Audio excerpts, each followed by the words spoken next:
कहानी है रामपुर गांव की, जहां के मर्द महिलाओं को हमेशा नीचा दिखाने की कोशिश में रहते।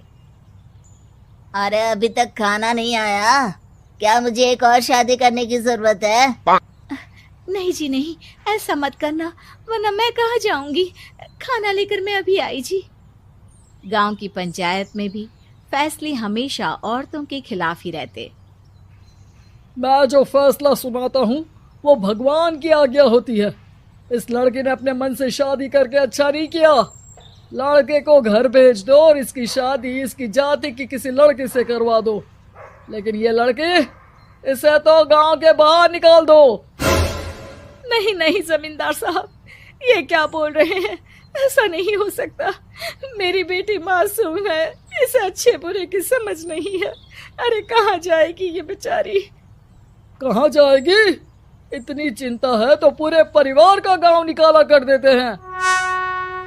बेचारे पूरे बसे बसाए परिवार को गांव छोड़ना पड़ता है। चाहे जो हो, अगर बेटियों को कंट्रोल नहीं कर सकते तो गांव में रहने का कोई मतलब नहीं है। यहाँ औरतों को दब कर रहना होगा। कोई भी अपने हिसाब से कुछ नहीं कर सकता, सब ईश्वर की मर्जी से ही होगा। तभी गांव का एक आदमी दौड़ा दौड़ा आता है। सरपंच साहब, जमींदार साहब, वो कालिया है ना, उसकी बेटी पढ़ने के लिए शहर जा रही है। अच्छा, ये कब हो गया? और कालिया की हिम्मत कैसे हो गई ऐसा करने की? लेकर आओ उसे और उसकी बेटी को। बस फिर क्या था, हाजिर हो जाते हैं कालिया और उसकी बेटी सरपंच के सामने। अरे कालिया, ये क्या सुनने में आ रहा है? बेटी को इंजीनियर बना रहा है तू? और ये बता, गांव में तो स्कूल नहीं है, फिर कहां से इतनी क्लास पास कर गई तेरी बेटी? राधा, जो कि कालिया की बेटी है, उसे लगता है कि सरपंच उसकी तारीफ कर रहे हैं। सरपंच जी, मैंने ऑनलाइन पढ़ाई की है, डिस्टेंस लर्निंग से। सभी में मैंने अच्छे नंबर पाए हैं, जिसे देखते हुए शहर की इंजीनियरिंग कॉलेज में मुझे स्कॉलरशिप मिली है। वाह जी वाह, क्या होती है ये?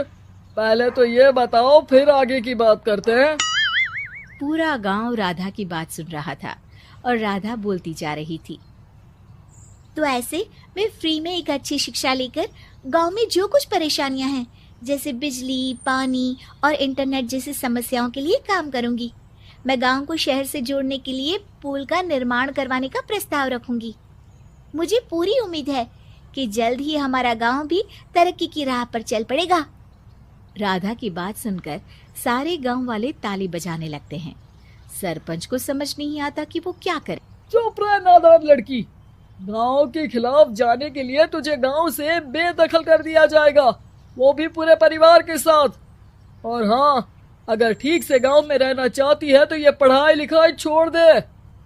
हम तेरे लिए गांव का कोई होनहार लड़का देखेंगे। तभी गांव का एक आदमी बोल पड़ता है। अरे नहीं नहीं सरपंच जी, राधा बिटिया जो बता रही है, अगर वैसा हो जाए तो हम लोगों को पैसा कमाने के लिए बाहर नहीं जाना पड़ेगा।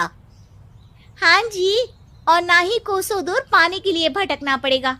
हमारे बच्चे भी अच्छी पढ़ाई कर सकेंगे और आगे बढ़ेंगे, ना कि हमारी तरह खेती करते बैठेंगे। क्यों गांव वालों, राधा बिटिया का साथ देना चाहिए ना। सरपंच देखता है कि गांव राधा के साथ है तो वो चुप हो जाता है। वो घर आकर अपने सलाहकार से बात करता है, जो बहुत ही चालाक किस्म का इंसान होता है। अरे सरपंच साहब, आपको बहुत ही होशियारी से काम लेना पड़ेगा। एक बार गांव तरक्की कर गया, यहाँ के बालक पढ़ लिए तो कोई ना पूछेगा आपको। और फिर ये जो बेटा और बेटी है ना आपके, इनको भी आम लोगों की तरह ही जीवन जीना होगा। हाँ, लेकिन करे तो क्या करे? वो ना आप मुझ पर छोड़ दीजिए, बस मैं जैसा बोलूं करते जाइए। अगले रोज सुबह जब गांव वाले सोकर उठते हैं तो राधा के घर के बाहर और साथ ही वो लोग जिन्होंने राधा का सपोर्ट किया था, उनके घर के आगे लाल रंग से कल आऊंगी लिखा होता है। कल आऊंगी, यह क्या होता है? अरे यह तो खून से लिखा है, लगता है कोई भूत प्रेत या चुड़ैल का साया है। चलो सरपंच जी के पास चलते हैं। सभी सरपंच के पास जाकर उसे सारी बात बताते हैं। अरे ये तो बड़ी मुश्किल की बात है। चलो मैं एक बाबा को जानता हूँ, उन्हें बुला लेता हूँ। सरपंच बाबा को लेकर गांव के घर के बाहर जाता है। ओहो, तो ये वो चुड़ैल है जो उन लोगों को निशाना बनाते हैं जो गांव को बदलने का सपना देखते हैं। वो गांव को ऐसे ही संपन्न देखना चाहती है।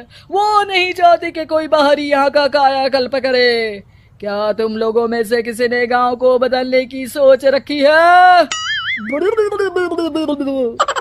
तभी राधा की माँ रोते रोते आती है। मेरी राधा घर से गायब हो गई है। अरे कोई तो बचाओ, मेरी बच्ची कहाँ गई?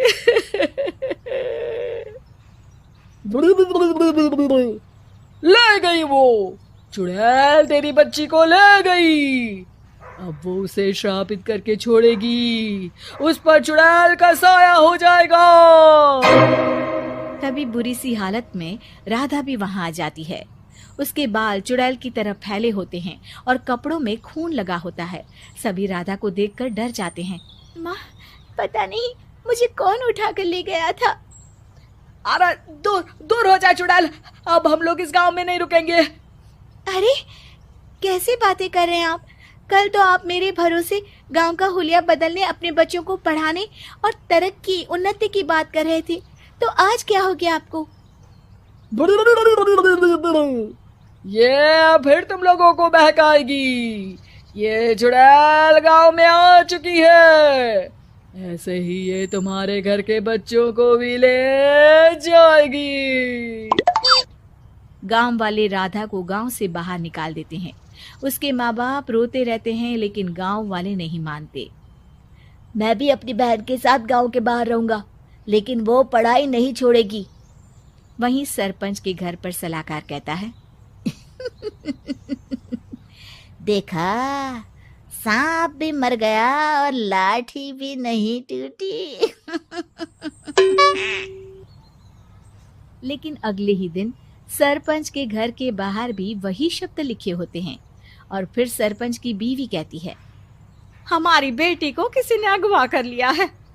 तभी राधा का भाई वहां आ जाता है। अरे गांव वालों, मैंने सरपंच जी की बेटी को देखा था। वो चुड़ैल उसे उठाकर ले जा रही थी। अरे क्या मजाक कर रहे हो? नहीं नहीं सरपंच जी, आप नहीं जानते। वो चुड़ैल अब आपकी बेटी में आ जाएगी, जैसे राधा के अंदर आ गई थी। तभी सरपंच की बेटी वैसी ही हालत में वहां आती है जैसे राधा आई थी। पापा, पता नहीं कैसे मैं गायब हो गई थी। चुड़ैल, इसके अंदर भी चुड़ैल का साया है, मारो इसे। अरे नहीं नहीं, इसे भी राधा के पास गांव के बाहर ही भेज दो। अरे चुप रहो, मेरी बेटी कहीं नहीं जाएगी और चुड़ैल वुड़ैल कुछ नहीं होता है। अरे कैसे बात कर रहे हो सरपंच जी? आप तो बोल रहे थे कि आपका फैसला भगवान का ज्ञान होता है, तो अपने पर बात आई तो अब आप ऐसे बोल रहे हैं। अरे ना ना ना, आपको अपनी बेटी को त्यागना ही होगा। अरे बुलाओ बाबा को। राधा का भाई बाबा को ले आता है, जिसे अब गांव वालों के डर के कारण सच बोलना पड़ता है।